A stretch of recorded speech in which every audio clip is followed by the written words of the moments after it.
Oh my goodness. Bear witness to the greatest podcast ever created. The Smelling Salt, starring Mr. Moonshine.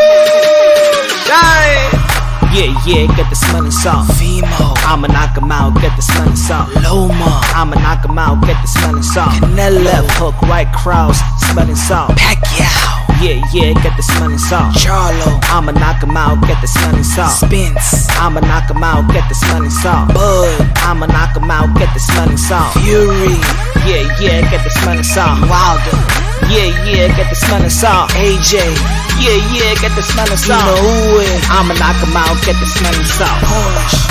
Ooh, baby, you already know this is Pawn Drunk Boxing, aka Mr. Moonshine himself, aka El Abobo, El Sazón, El Borracho, El Pastor de Boxeo.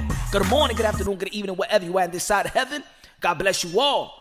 Ladies and gentlemen, this weekend, once again, is the Jake Paul show. Once again. And I know some of the people be like, come on, man, he's killing boxing, y'all. Man, this is a circus, y'all. Man, he's making fun of boxing, man. He's making, what he's doing to our sport, y'all. Man, damn, man. Why people don't pay the pay-per-view? Don't pay the pay-per-view. Ladies and gentlemen, stop it. Jake Paul is probably one of the most seasoned fighters in the sport of boxing, y'all. Let's not forget, Canelo Alvarez has fought 4 times in the span of 12 months. Fought 3 times this year. Jake Paul is about to fight 3 times this year. I mean, at least Jake Paul is getting in the ring like we would love for the elite fighters to get in the ring. I mean, when's the last time we saw Keith Thurman? When's the last time we saw Errol Spence? Huh?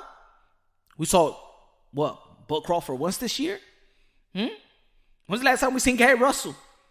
We only saw Tyson Fury and Deontay Wilder once this year. We only saw Anthony Joshua once this year. We saw Lomachenko twice this year. Good. We only saw Teofimo Lopez once this year. We saw Gervonta Tank Davis twice this year. Okay. Who else? Devin Haney twice this year. We only saw Ryan Garcia once this year. Jake Paul is as seasoned or more seasoned than the fighters in the sport of boxing, the elite fighters. So why y'all mad? Why am I going to be mad? I ain't going to be mad at that. I'm going to be mad. And I know and another thing, I understand a lot of people was going to be like, oh, what? Come on, man. He ain't fighting no fighters, bro. He ain't fighting no boxers. He ain't fighting no boxers, though. Come on, Woodley? Really? Askins, whatever his name is for the MMA? Really, Punch? Really? Nate Robinson, the basketball player? Really? You know why these fighters really can't go out there and disrespect Jake Paul? You want me to tell you the truth? I mean, we got short-term memory over here in the sport of boxing, y'all know. You know why? You know why fighters really don't want to go in on Jake Paul? 2 reasons. One is opportunity. The boxers have learned to understand that Jake Paul, he opens up opportunity. The people who have fought in the undercards of Jake Paul event has gotten paid real well. Has been documented. Regis Prograis, when he fought Ivan Redkach, when he made $800,000, almost $1 million, just to fight Ivan Redkach. Amanda Serrano getting paid more than she ever thought that she was going to get paid. About to get $1 million if she beats Miriam Gutierrez on the undercard of Saturday's event. If she beats Miriam, Amanda Serrano, you already know, 7-division world champion, the Manny Pacquiao of the sport of boxing, the knockout queen of the sport of boxing, the pound-for-pound knockout queen. She beats Miriam, and then we're moving over for one of the biggest fights in 2022. Not just in, not just in female boxing. No, not just in female boxing. No, in the whole of boxing. Boxing in general. Men and female, all right? Amanda Serrano, Katie Taylor is one of the biggest fights in boxing and boxing history. Yes. We're talking about prestige. 7th division. We're talking about Katie Taylor, undisputed. Pound for pound versus pound for pound. 2 of the most decorated champions of all in the history of the sport of boxing. And throughout the years, if you subscribe to Punch Drunk Boxing, subscribe to the channel, share the channel, smash the like button when you enter, when you click on the video, smash the notification bell. Y'all already know the drill. Y'all remember I was saying that I want to see Amanda Serrano and Katie Taylor both get $1 million. Seven-figure fighters. It needs to happen to the most important fight in female history. You just can't. It just can't be 1.2, 1.3 million in the pot. No. Both of these women deserves 7 figures. Eddie Hearn wasn't gonna give it. Lou DiBella probably couldn't get it. Any promoter was not gonna give that to Amanda Serrano, but Jake Paul came through the clutch and put respect on women boxing, put respect on Amanda Serrano's name, and now it's going to has helped Amanda Serrano to be the undercard and be on the pay-per-view event of Jake Paul, for her to generate the type of money that she deserves. The type of money that she have earned the right to earn. Let's not forget Amanda Serrano. 41-1.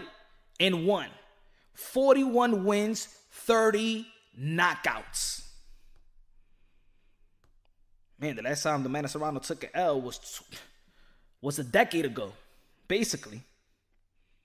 By the time she'll fight Katie Taylor, and they're talking about April 2022, the last time she lost was a decade ago. Amanda Serrano has grown a lot, and I can't wait for that fight. But the criticism that goes to Jake Paul, people need to take a step back, because I do believe that, with all the trash talk, you know what I'm saying? Look, this is boxing. Everybody trash talk, all right?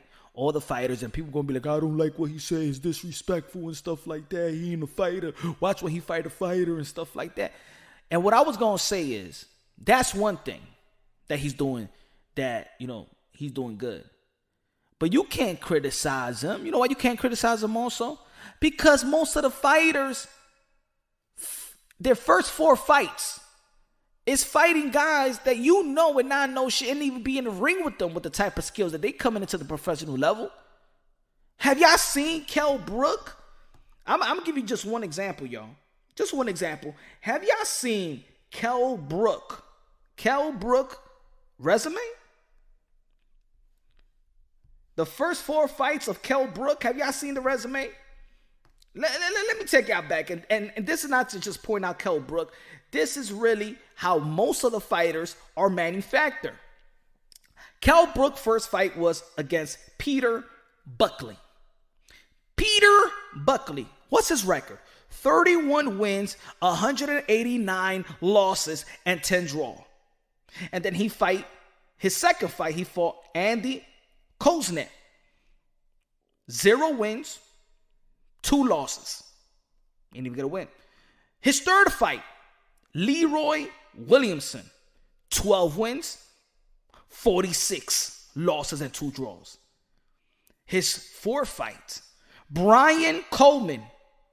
24 wins and a whopping 139 losses and 7 draws.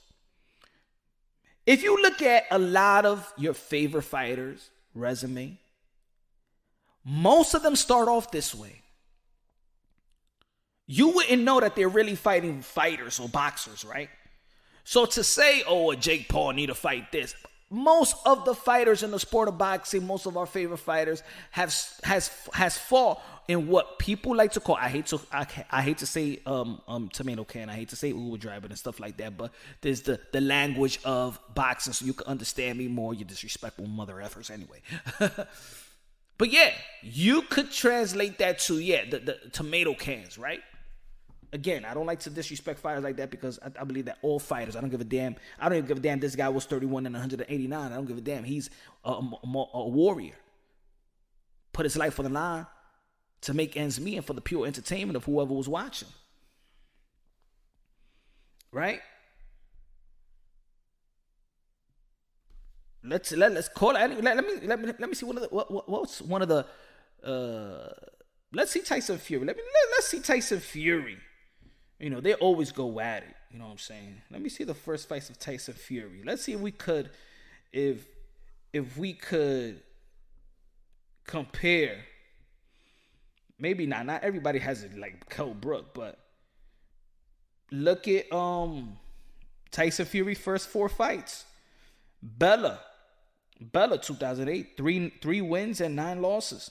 His second fight, 21 wins, okay, and 3 losses. Okay, that's good. His third fight was 15 I can't even pronounce the name of the guy that he fought. Was 15 wins and 20 losses. Lee Swabi, 23 wins and 22 losses. What I'm saying is that most of these guys that we may feel like they're special, and things of that nature, they was in the beginning just like Jake Paul. They are tailor-made. They are tailor-made to look special. What the hell is happening?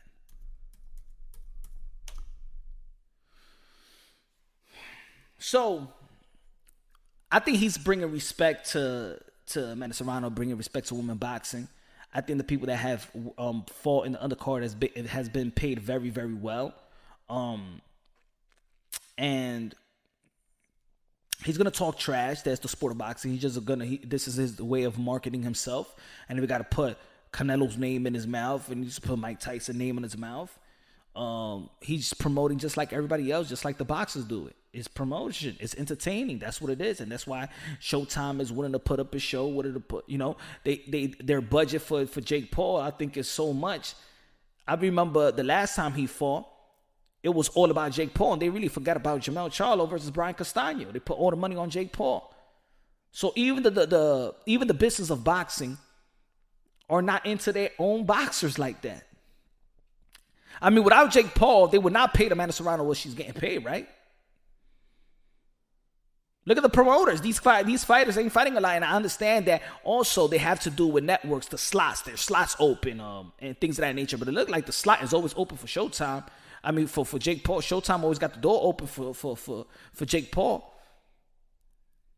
What about the other fighters? I don't know, y'all. But I think people got to calm down with the disrespect. I think he's doing what he needs to do. And I believe that women boxing is at where, you know what I'm saying, is very, very interesting. I'm actually as excited as watching the men's boxing. You know? A lot of people like to say there's a lot of divas in the sport of boxing, like they call the men the divas and stuff like that. But the women, you can't even call it. The ladies take their losses. No excuses. We don't hear none of the women with excuses. They congratulate each other when the one wins, one loses. Right? Jessica McCaskill, undisputed. Welterweight. We got Katie Taylor, undisputed. Lightweight, we got Clarissa Shields. The GOAT. Undisputed in 2 different weight classes, back to back. We got Savannah Marshall that we want to see. Clarissa Shields versus Savannah Marshall. Can't wait to see that. Again, can't wait to see Amanda Serrano and Katie Taylor. Callie Reese versus Chantel Cameron. I can't wait for that undisputed bout. We got a lot of undisputed bout in female boxing coming up. Crew de Jorn. She was supposed to have an undisputed bout. Triller this past, but that didn't come to fruition. Estrada gonna be fighting in the weekend. Shout out to Estrada. Probably got the knockout, the quickest knockout in the history of the sport of boxing, but people don't want to get respect like that, as she should. Makayla Mayer, y'all already know, good looking out for Alicia Baumgardner, knocking out Harper. You know what fight I do want to see? I do want to see in 2022. I want to see Natasha Jonas versus Jessica McCaskill. I think that would be a Barnes and Burner right there, man. They're going to go at it. That's a scrap right there, y'all. Because their style is like, that's a fight. That's fight of the year, for what I think. That's fight of the year quality right there. Christina Hammer is back. A lot of things going on in women boxing. A lot of historic fights. Meaningful, historic, and I do believe that 2022, if they just put these fights for these women, because with the women, you gotta put the fights. You gotta put these fights. Ain't no matter. It's not over marinating nothing. You gotta put these fights, and watching these fights is entertaining. All the great fights, all the great matchup fights is entertaining. All the great matchup fights is highly entertaining. You see Mayer going at it with Alicia Baumgartner. They're going at it, in tweets. Entertaining. They know how to talk. They beautiful. Attractive. They know how to talk. And of course, people are going to be like, oh man, is you talking about, you looking at the fighter, you looking at the girl. Look, it is what it is. A gentleman's sport, right? A lot of men. 90% of the viewership is men. So of course, an attraction is going to come into play. It is what it is. It just is what it is. Shout out to Ebony Bridges. I do believe that there's that media also has to play a part in, like, people talk, you know what's funny? Because people like to say like, oh, Jake Paul disrespecting the sport of boxing. But what about media? What about boxing? Do they really respect the American female boxers? Why does Clarissa Shields and Amanda Serrano, our pound for pound fighters in the world in America, needs to go to the MMA? Because you know what? You don't respect them, their value, but yet people want to say in the sport of boxing, oh, that Jake Paul is disrespecting the sport. Well, maybe the sport is disrespecting our queens. How about that? Oh, Jake Paul is disrespecting boxing, but how about boxing disrespecting our queens? Oh, and the fighters. Oh, Jake Paul is disrespecting. Why are you disrespecting your own legacy, your own career? Oh, Jake Paul. Well, at least Jake Paul is out there entertaining throughout the year. How about you? What are you doing? How about promoters? Where are you going to put your fighter to fight? Why are we still waiting for Errol Spence and Bud Crawford? Why didn't we get Anthony Joshua versus Deontay Wilder? Why didn't we see the Undisputed with Tyson Fury and Alexander Usyk?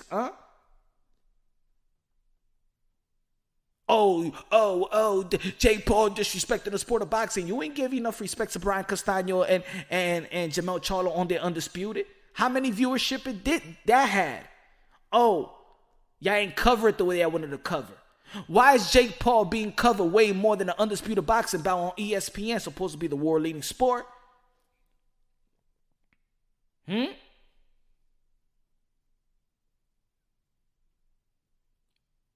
So it's not about Jake Paul disrespecting the sport of boxing, in which I don't believe that at all. It's boxing disrespecting its own sport. It's boxing stepping on their own toes.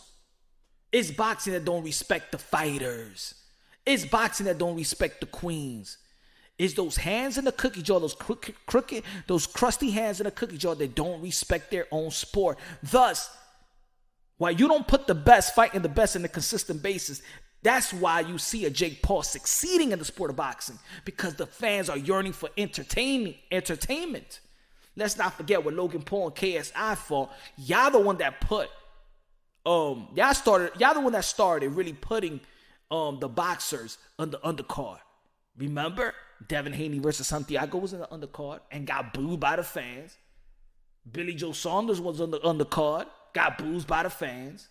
And the whole fans cheered because the KSI and the Logan Paul was way entertaining than the boxers. The boxers needed to steal the spotlight.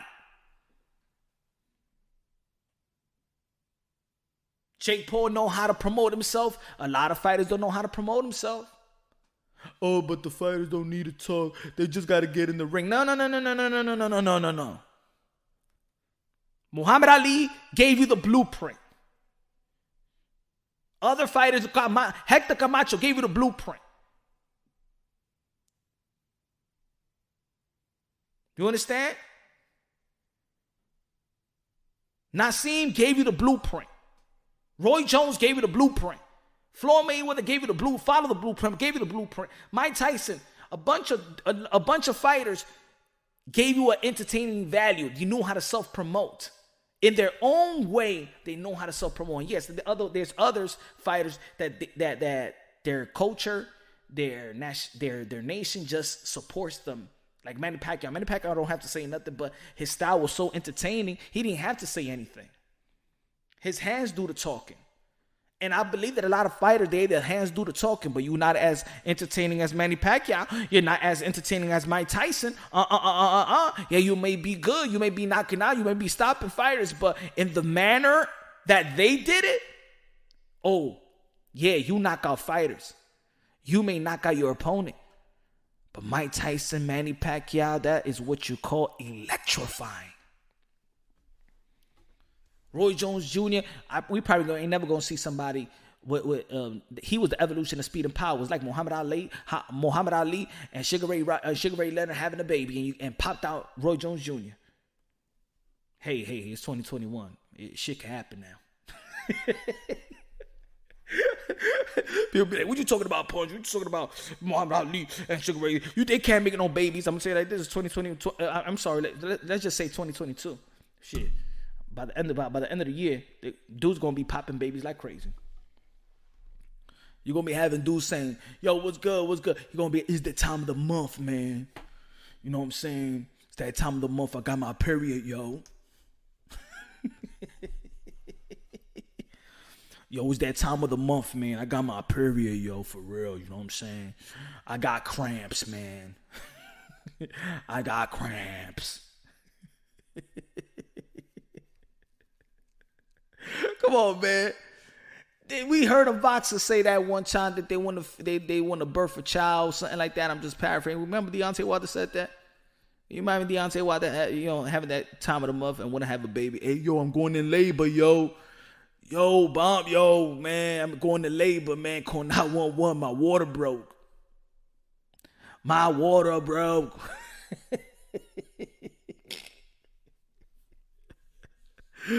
Oh, man, you're going to see a bunch of dudes talking like that, man, with this technology and the weird things that's going on in the world, man. A bunch of dudes going to be pregnant and stuff like that.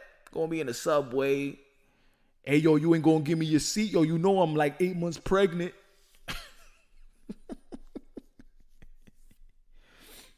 You know I'm like 8 months pregnant, man. That's some foul shit.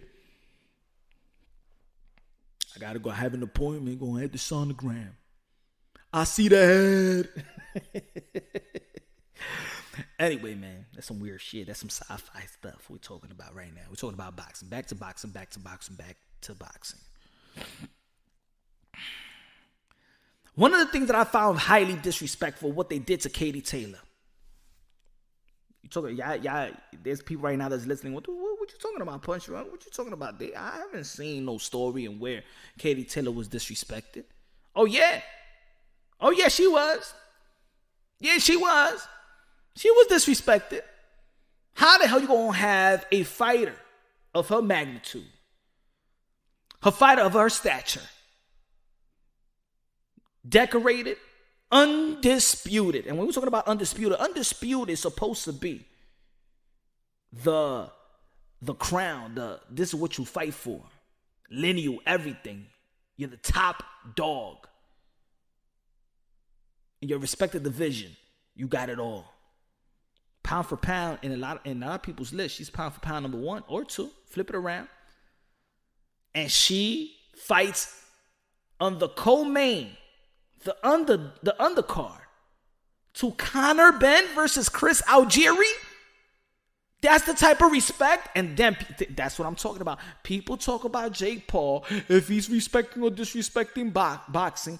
But boxing, how could you do that? How can you put Katie Taylor to be the undercard of Conor Benn? Shout out to Conor Benn, but Conor Benn has not gained nothing. Nothing. Compared to Katie Taylor. Nothing. For her to be on the undercard of Conor Benn.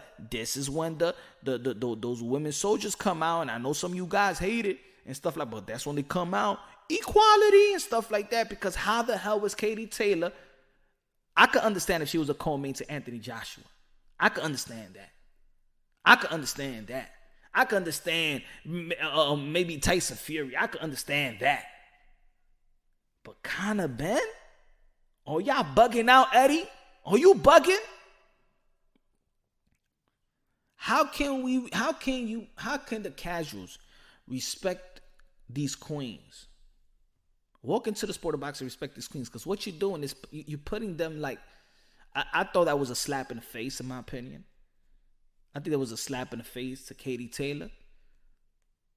And maybe, Katie Taylor just whatever. You know what I'm saying? I fight whoever, whatever. I fight. At least people are watching me. I think it's a slap in the face. This supposed to be a gentleman's sport, y'all. This supposed to be a gentleman's sport. Doesn't feel like it is. It doesn't feel like it is. But so many things that's going on to the sport of boxing, man. Other than that, man, I wanted to talk about the Mickey Bay interview, but I did an interview last year about him talking about not downplaying, but actually telling the truth, his experience of being made with a promotion. How he was getting robbed, how he didn't get paid real good, and the way they managed him was horrible, and they had Floyd Mayweather's cousin managing his career. They didn't have Al Heyman, but he was saying that Al Heyman is cool, but a lot, you know what I'm saying? I mean, the same thing he said in my interview. But now that people's catching on because Leonard Ellaby, going at it with people on Twitter because he can't take that his business model failed flat on his face, trying to put Gervonta Tank Davis and Isaac Cruz on a Sunday. You know what I'm saying?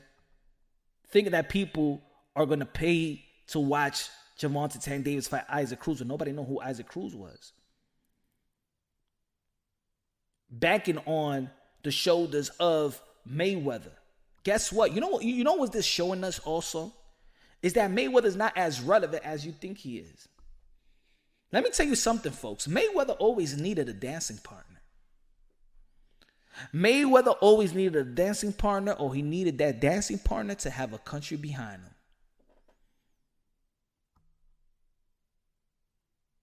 Oh, yeah, Conor Ben. Yeah. Not Conor Ben, I'm sorry. Conor McGregor. Yeah, Floyd Mayweather, Conor McGregor. They broke the bank. But let's not take away of what Conor McGregor brings to the table. Let's not forget that Maidana brings a country. Let's not forget that the hype of why he fought the Guerreros and the Victor Ortiz, even the Young Gunners, why he fought Canelo and why? Oscar De La Hoya turned Pretty Boy into Money May. Manny Pacquiao, the Philippines, Ricky Hatton, country.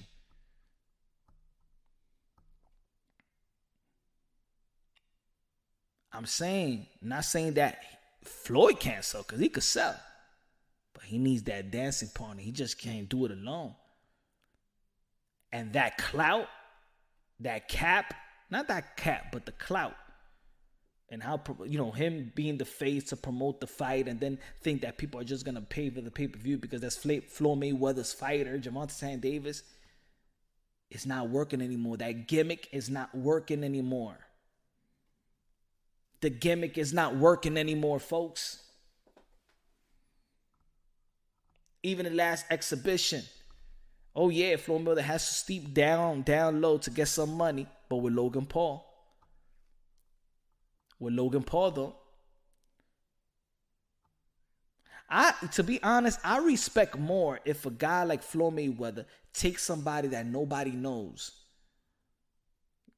Do an exhibition, a guy where nobody knows, and make him money and change his life. That's power right there. Power when you can change lives. That's power. That will make me feel good, right? Like, damn, I know this guy. He don't got none. Let me give him an opportunity. Almost like, remember the security guard in Best Buy? The chick, I think she was Hawaiian. And she protected Best Buy. And I think she got suspended or fired. And then Dana White from the UFC hired her to be security. That's some cool stuff right there. Opportunity. Give it opportunity.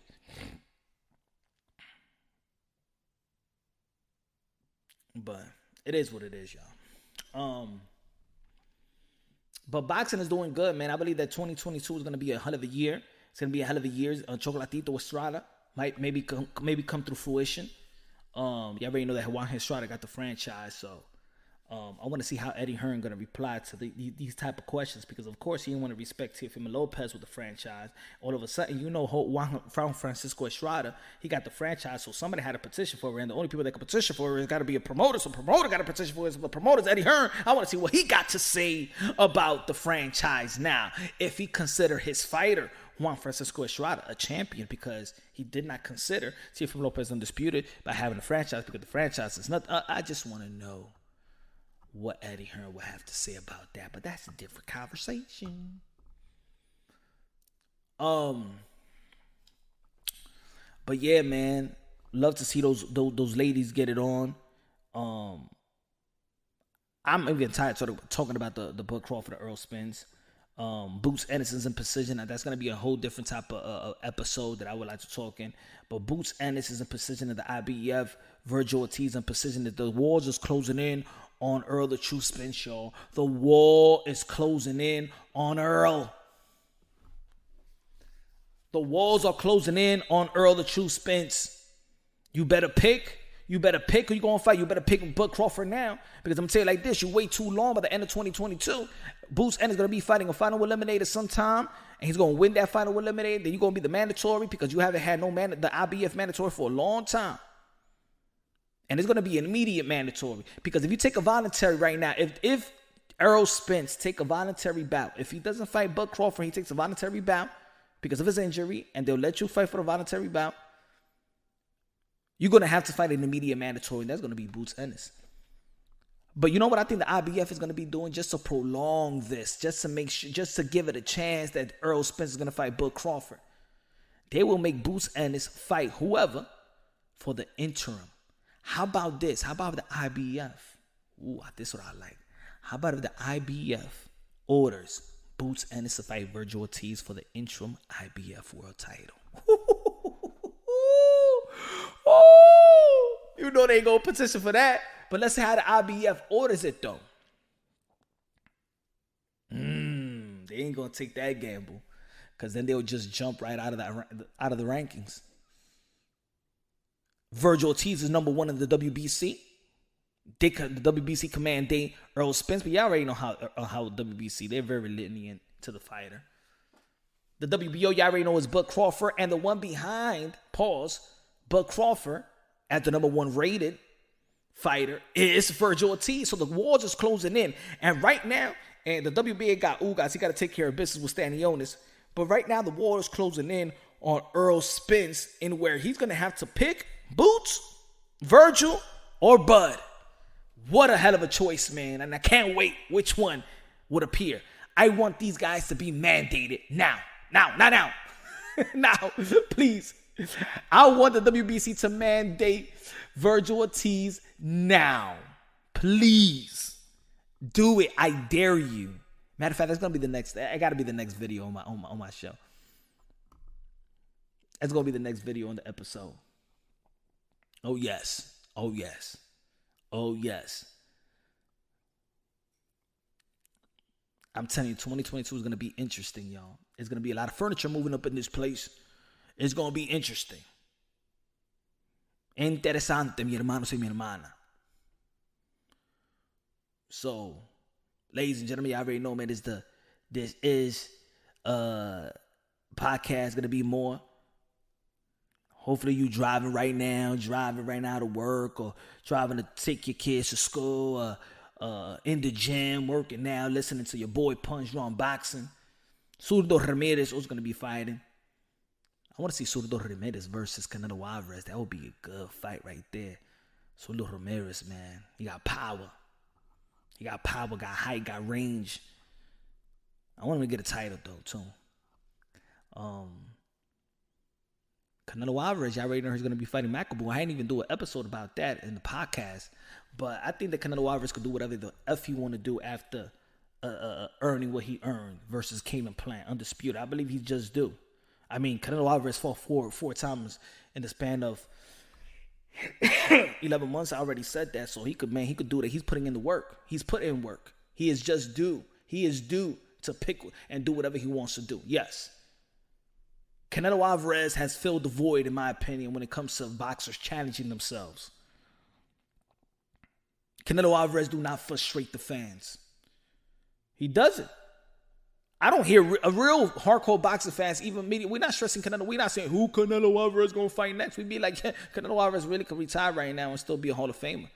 Canelo Alvarez is a walking Hall of Famer at the age of 31.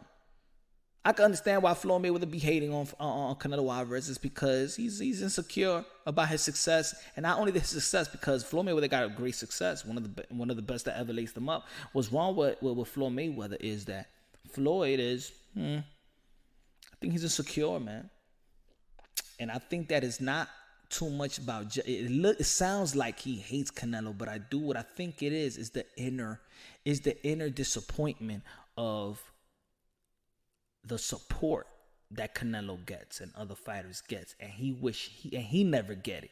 So he see the overwhelming love, but that shouldn't be why you downplay Canelo Alvarez.